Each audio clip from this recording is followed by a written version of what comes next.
with O'Connor. Hey, O'Connor, your house. Hollywood in your house. Hypocrisy's head in the clouds. Curating all kind of loud. Wrestling in front of the crowds.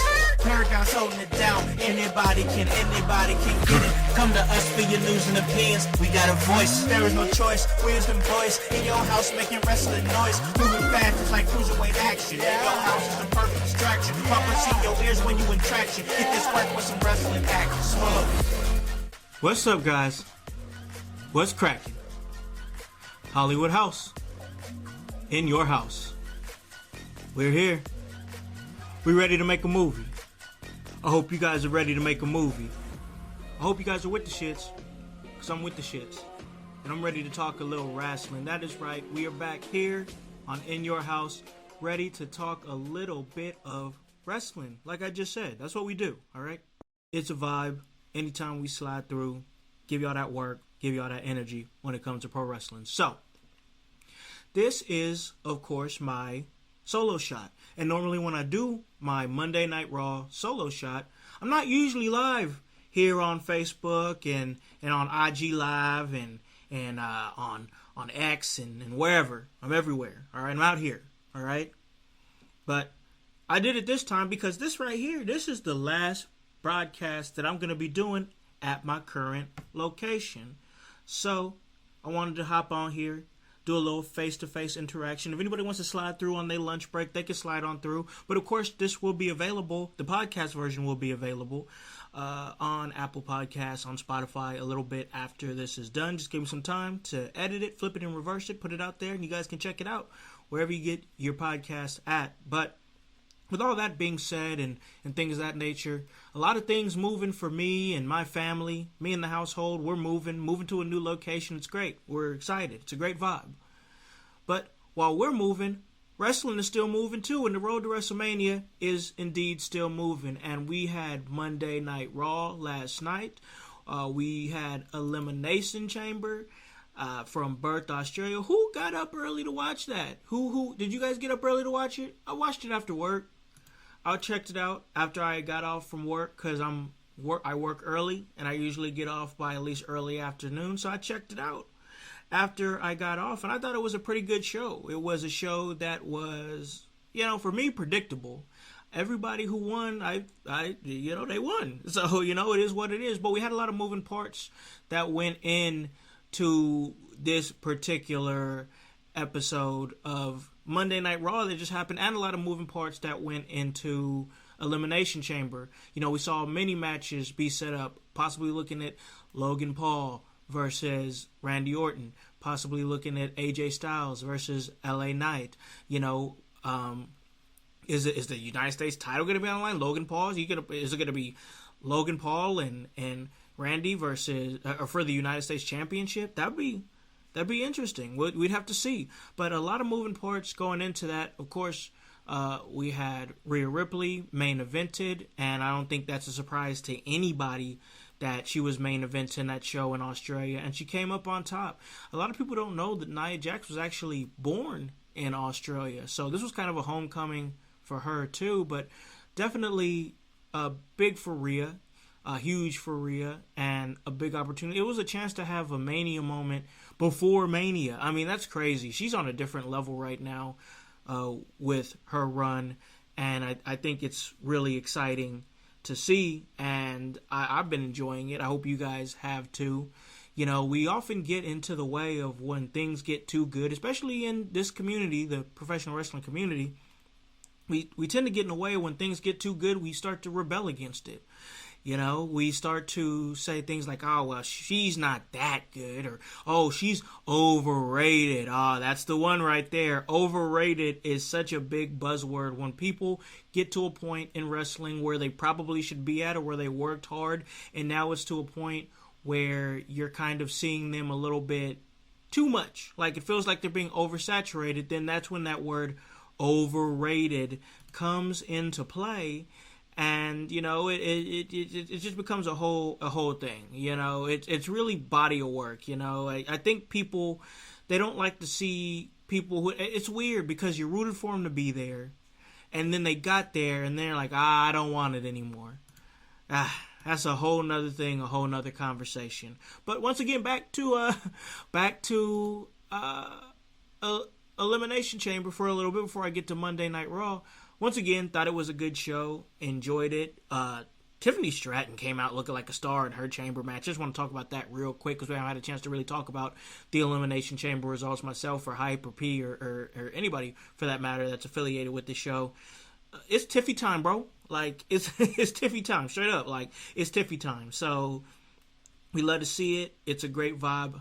I'm enjoying what I'm seeing from her. She's a star. She's really about to take that next leap quicker than what anybody probably thought was going to happen. I don't know where she plays or fits into WrestleMania, but definitely beyond that, like past WrestleMania, there's a lot that you can do with somebody like Tiffany Stratton for sure. So once again, you got what you got at Elimination Chamber. You got a good show. The people, and I mean, 50,000 over there in Perth, Australia. This was a success.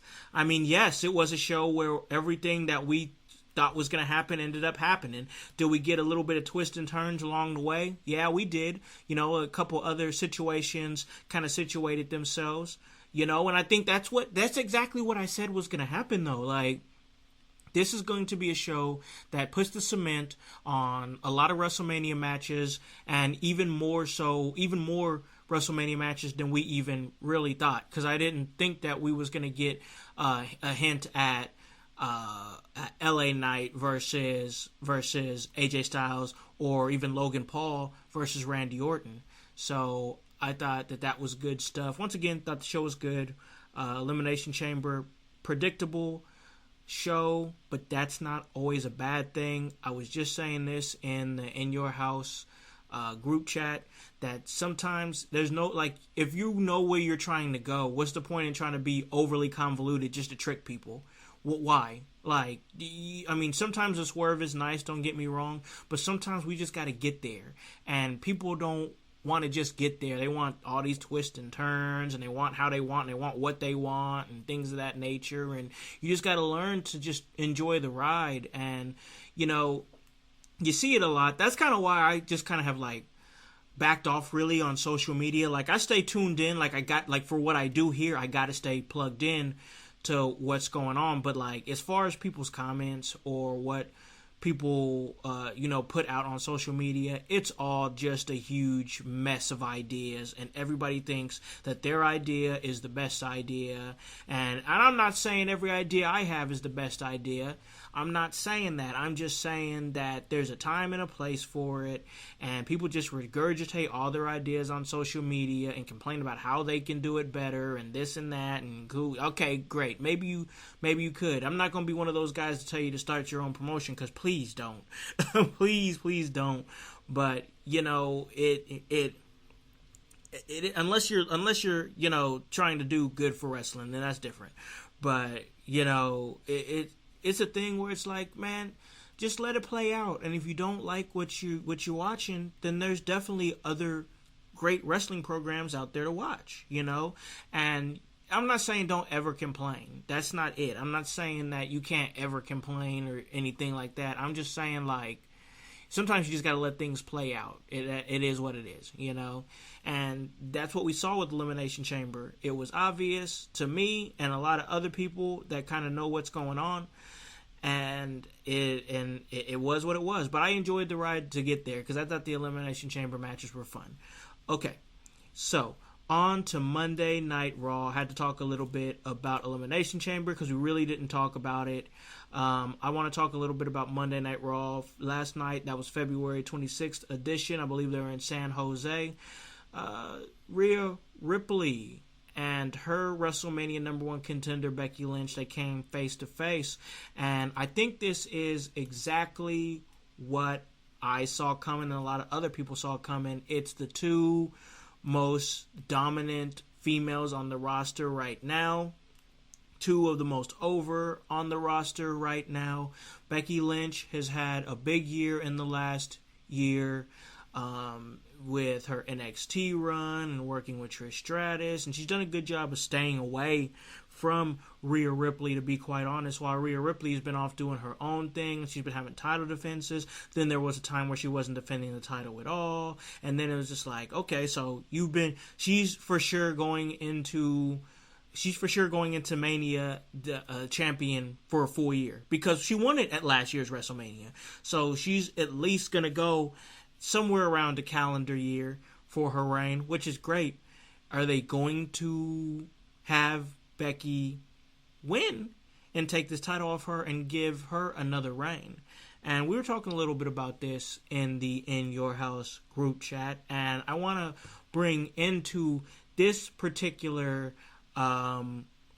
situation with Becky Lynch and with Rhea Ripley, and I want to insert one Liv Morgan and everything that Liv Morgan has to do with this. Of course, Liv Morgan was a tag team with Rhea Ripley, and Rhea Ripley turned on her, put her on the shelf, injured her. We don't see Liv Morgan for a few months. Liv Morgan is now back, and she's continuing to talk about her revenge. This is not something that she's letting die. She's got her own little story that she's got to tell as well. You know, of course, Cody Rhodes, we're going to definitely talk about Cody and get to everything that's moving with that.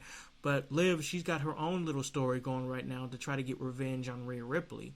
And I think that we saw a little hint of that last night on Monday Night Raw, where we saw Becky Lynch get involved in Liv Morgan's match with Nia Jax, and she just totally disregards the fact, her being Becky Lynch, she totally disregards the fact that that Liv Morgan is trying to win a match. She's trying to gain upper momentum towards WrestleMania, where there's a lot of, let's face it, the window is starting to close on those WrestleMania spots. So it's like, where does Liv Morgan play into it, and getting the victory is important towards building that momentum, as we saw with Sami Zayn early on in that night, as he picked up a pretty big win against Shinsuke Nakamura. But Liv Morgan totally disregarded by Becky Lynch. And you can see it written all over Liv Morgan's face. And then we see a backstage segment where Liv Morgan is pretty much telling Becky Lynch that she's only worried about herself, and why doesn't she mind her own, and things of that nature. You guys get what I'm saying.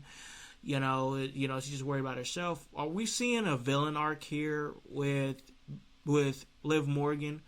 Because I would love to see that. I think that's the last dot that needs to be connected with Liv Morgan, because I think her wrestling is pretty solid, and I think she connects. She definitely has a fan base as far as that goes, but it's like, I really want to see her latch on to like a character. Like, she's just kind of Liv Morgan, and there's no, not to say that she doesn't hold her on promos or anything like that, but where's the depth? Like, you're Liv Morgan, who are you, And now with this villain arc that we can see, it's definitely a good thought that I think that they should go with, as far as making, and maybe it's a thing where they kind of keep building it towards after WrestleMania. Then when things kind of move, we see Liv Morgan finally make a big play and finally make a big heel turn, because I don't really want her heel turn to get kind of lost in everything that's going on in WrestleMania. So maybe just keep building that for a few weeks past Mania, and then boom, you let it pop. But there's many different ways that you could do it, but it's pretty much on the level of what I think with somebody like Dakota Kai, who can reveal herself to be the mastermind behind everybody turning their back on Bayley, because that's still kind of in play right there. I feel like, I don't know if you guys agree, but I definitely feel like it's still in play. So there's that possibility that Liv Morgan can have that type of villain arc and connect that dot and really just be that heel, that revenge heel. And it's kind of reminiscent to what we're seeing with Drew right now, right? Like, Drew was saying he was right about everything, and Drew is just going to give it to you. Drew's doing some of the best work of his career, I do believe. And it's really great to see. I'm enjoying what I'm seeing from Drew McIntyre, but with Liv Morgan, we can kind of see something similar, where it's like, I'm right. I am right. Like, you might not like the fact that I'm going after what I'm going after, but I'm right in doing so. And is to a villain, their beliefs are right. It might not be what you agree with, but their beliefs are right. And I do believe that Liv Morgan has a case on Rhea Ripley. I do. I do think. And we see Rhea Ripley rising. We see her at the top of her career, the best she's ever been. And the fans are she was rising as a heel, but now the fans are starting to kind of turn to where they love her. And this is a perfect opportunity to kind of have Liv Morgan play that heel as Rhea Ripley is turning to that face.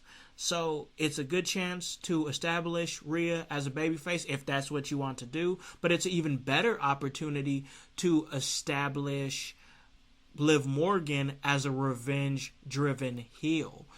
And look, we're seeing like these disgruntled characters start to come up, right? Like we're seeing like Drew McIntyre, he was disgruntled, and now boom, he's cashed in his ticket to WrestleMania. Liv Morgan kind of disgruntled with her right that she wants to get to Rhea Ripley. Even look at AJ Styles. He's disgruntled. We're seeing him have that black Air Force One energy. He's just mad. Like, this man has got his face scrunched up all the time. No smile, never. He's just mad. AJ Styles is just mad. So, you're seeing these disgruntled type characters start to come to light a little bit and come into prominence. And it's really something great to see. And hey, speaking of things that was great to see, I really loved to see this segment between the Judgment Day and Imperium. We had Gunther and the rest of Imperium come out, and they had a match. The tag team, Ludwig Kaiser and Giovanni Vinci, they had a match against Kofi Kingston and Xavier Woods. That was coming up, a street fight that was pretty good.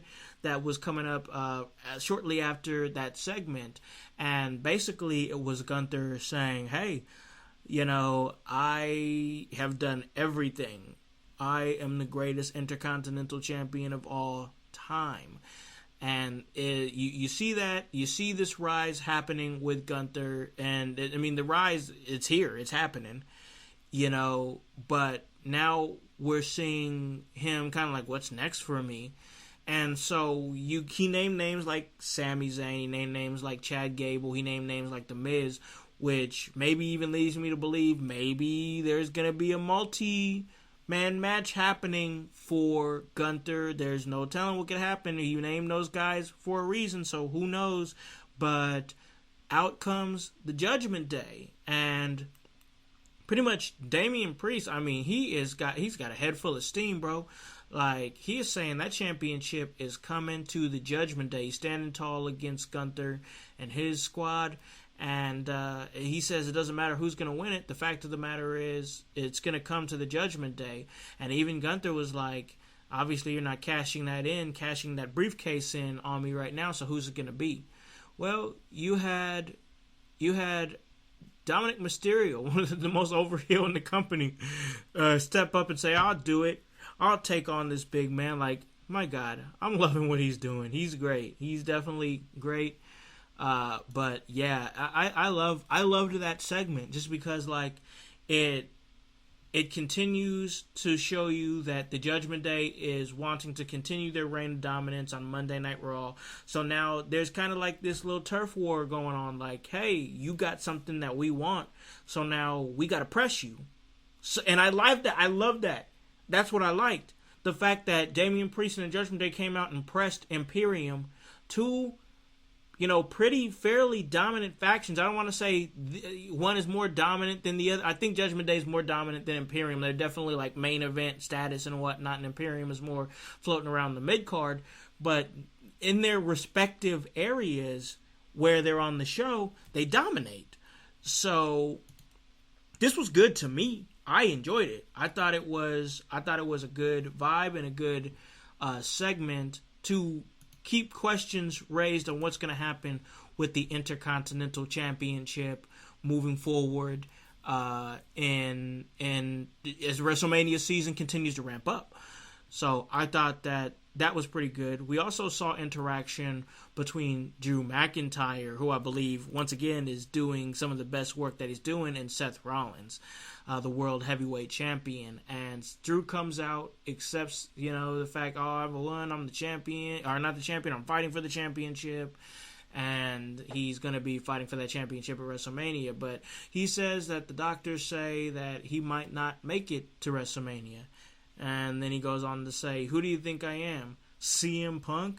This CM Punk slander that he's continuing to do is really building, this is 2 steps ahead, because I still believe that Drew McIntyre is going to win the World Heavyweight Championship at WrestleMania. I do. I firmly believe that. But I also believe that we're going to see a Drew McIntyre CM Punk feud somewhere down the line when Punk comes back. And I think that all this shade that Drew McIntyre is throwing is just continuing to keep that story relevant. Definitely, trust me, you can come back and listen to this episode months down the line when Punk is back. Everything that Drew is doing is going to be sprinkled into a nice little video package leading up to their match. Just trust me on this. Clip this, trust me on this. I'm telling you, everything, I'll say it again, everything that Drew is doing is sprinkling together a nice little video package for CM Punk versus Drew McIntyre whenever it happens. But this was a good interaction between Seth Rollins and Drew McIntyre. And Drew McIntyre is, he's pretty much saying, I'm going to carry Monday Night Raw. When I become champion, I'm going to worry about Monday Night Raw. I'm not going to worry about what the Bloodline is doing, because worrying about what the Bloodline is doing gets you into trouble. And that's what he's been saying. The fact that Drew is gone on this trajectory by standing on his convictions is crazy. He said, I've been telling y'all to leave them fools alone, and y'all still ain't learning this lesson. I look at where I'm at. I done left them alone, and now I'm about to fight you at WrestleMania. It's good. It's good stuff. It's good. But moving right along, Seth is pretty much saying, no, how long is it going to take before the Bloodline decides they want the World Heavyweight Championship? And that's why we got to fight. That's why we have to stop them. And so, you see different, there's just next level storytelling that's going on right now on different layers and different, levels to what is going on. And I think that it's good stuff. I think that the storytelling is good that they're doing. And you got The Rock in the mix. Cody's feeling like a bigger star than he's ever been before. Drew McIntyre is doing some of his best work. Seth Rollins has been still carrying that World Heavyweight Championship as a relevant champion. And once again, I think that his time is coming up at WrestleMania to drop the title. And if it is, hell of a run, great run. He held it. And had many title reigns, or title defenses, that is, during that time. And it's been a great run. But I do think it's Drew's time. I do. I just really do. Just like I think that it's going to be Cody's time. I think last week's Monday Night Raw, they had Cody versus Drew in the opening bout. And I'm saying this right now. I wanted to remember that I wanted to say this on this episode, that I do believe that we saw a champion versus champion match before we even knew it. I truly believe that Drew McIntyre versus Cody Rhodes last week on Monday Night Raw was a champion versus champion match that we didn't know we were seeing just yet, because after WrestleMania, they're both going to be champion, in my humble opinion. And, man, I got to tell you, once again, this was a good episode of Raw with a good mixture of wrestling. Shinsuke picked up a win, like I said. You had a vicious attack by Nia Jax. They're keeping Nia looking nice and strong. I don't know what her role is going to be going into WrestleMania, but they're definitely keeping her relevant. And they're keeping other, these tag teams relevant. The New Day, Imperium, they had a street fight. Shayna Baszler and Zoe Stark, they defeated Candice LeRae and Indy Hartwell. We're starting to see maybe a little bit of heat. What are we going to see with the women's tag team championships at WrestleMania? Maybe we can see something like a multi-person match, where in the hell is Life of the Party, okay? Where is my Life of the Party? I want to see them back on the show, all right? Katana Chance, Caden Carter, bring them back. Maybe they could have some sort of fatal four-way with them, Shayna Baszler, Zoe Stark, Candice LeRae, Indy Hartwell versus the Kabuki Warriors of Damage Control for those titles. Just something like that. Just a thought. It's just a thought.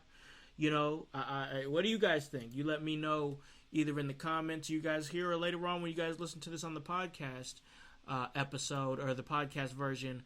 We'll see. But, you know, we had Grayson Waller main event Monday Night Raw. I think there's a lot of signs of good things to come with him, and they've really made the Grayson Waller effect feel big with a lot of scoops that's come through that. And I'm just trying to ask, bro, why did he just sit up there and let his boy Theory get his ass beat on the Grayson Waller effect at Elimination Chamber? He just sat up there and just like chilling, like, well, yeah, and they had to go this, had the unmitigated gall to sit up there and say, oh, I did everything that I could to help you, bro.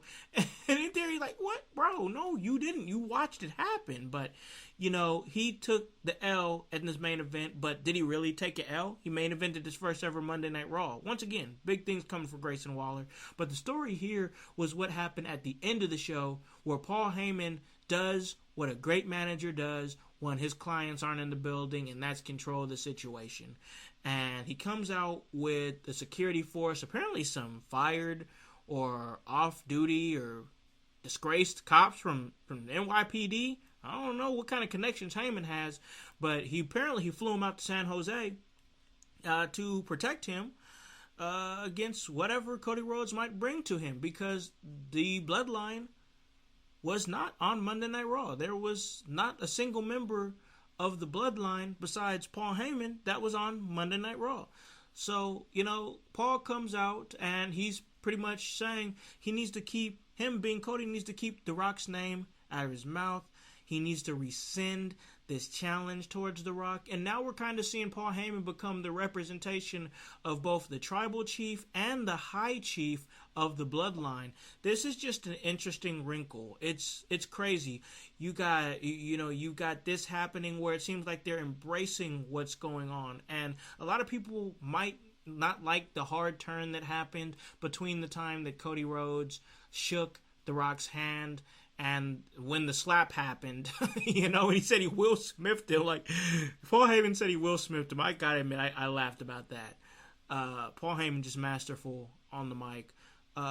But, you know, a lot has happened. I know it's been a hard pivot, but I think the pivot has worked. And I think that we're going to get something big at WrestleMania with The Rock and Roman Reigns. And I'm excited to see what's going to happen and where we can go with this. Apparently, Cody Rhodes says the Bloodline's not hunting him. He's hunting the Bloodline. So it's going to be very interesting to see what happens. You see Cody Rhodes yeet a chair in a security guy's face. I mean, wow. Just straight put the hurting on him and everybody else in that ring. Cody Rhodes with a bigger attitude. We usually see a more stoic, well-spoken Cody Rhodes. We saw a more angry Cody Rhodes. When is The Rock and Cody Rhodes going to happen? Could we see it on night 1 of WrestleMania? Could we get a tag team match? Things are still not quite in cement as far as what's going to happen. And I don't hate that, to be honest with you. Once again, we are still about a month out. There's going to be things that pan out. It's WrestleMania. People are going to come out. It's going to happen. It's WrestleMania. So they got a little bit of time to kind of let the cement dry on things. And it's drying very slowly. And I'm okay with that. Long-term storytelling, give it all to me. I enjoy it. I enjoy being on this cliffhanger. And once again, I just think Monday Night Raw was good. So I think that was a great episode, like I said. But now I got to call this a great episode of In Your House.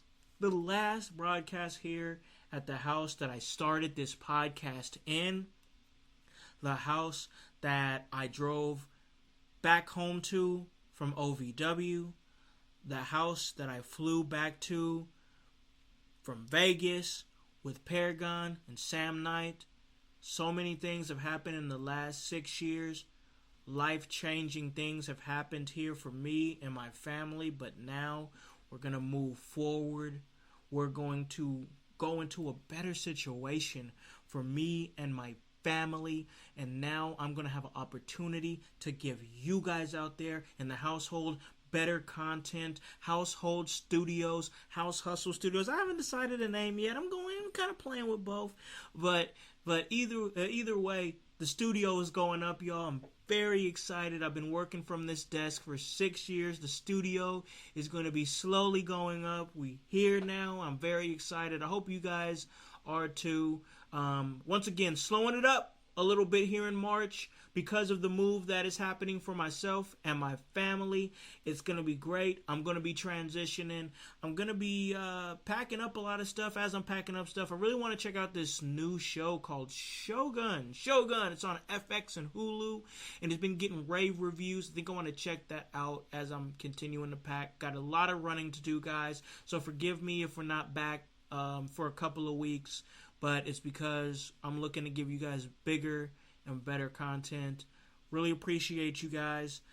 This place has been great for me and my family for the last 6 years, but now we're growing, so now it's time to move on to bigger and better things, and I'm bringing you guys with me, you guys out there in the household that made it a 5-star podcast on Apple Podcasts. I really appreciate everything that you guys have done. So, with that being said, you guys already know where to find me at. That's at The Hollywood House on IG. That's at Hollywood House on Facebook. That's on X. Thank you, Austin. I appreciate you, bro. And, of course, you can follow this great podcast here at In Your House. That's on all those social media platforms there. And, of course, make sure that you spell my name right. It's HOWSE, and the W stands for work. So, guys, really appreciate you guys pulling up and listening to me and the very last broadcast here at my home in Anderson, Indiana, as we move forward.